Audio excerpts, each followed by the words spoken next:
Dnes tu pre vás mám niečo naozaj špeciálne, Coaster Fly, podľa mňa druhá najlepšia dráha v parku Fantasyland. Začíname týmto launchom, ktorý je o to intenzívnejší, že ste v tej skoro ležiacej polohe tvárou dole.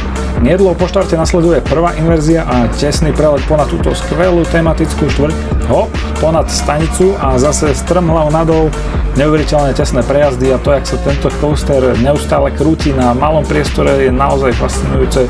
Rovnako ako je úplne unikátny ten lietajúci pocit, ktorý som, myslím, snad nikde inde nezažil.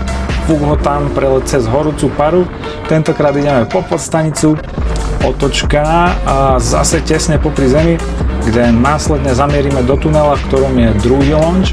Ten nás do druhej polovice trate odpalí masívnou rýchlosťou, takže si všimnite, že ako je dlhý ten coaster a zároveň stále ide absolútne bomby. A mega sa mi páčil tento tesný prelet ponad strechu. Jedná sa o coaster z dielne Vekoma a bol to prvý launchovaný flying coaster na svete. Z toho pochádza jeho názov, F ako flying, L ako launched a Y sa im tam asi hodilo. Tu máme ešte intenzívny helix, z ktorého sa potom plynule dostaneme do záverečnej inverzie druhého corkscrew na trati a toto je absolútna eufória.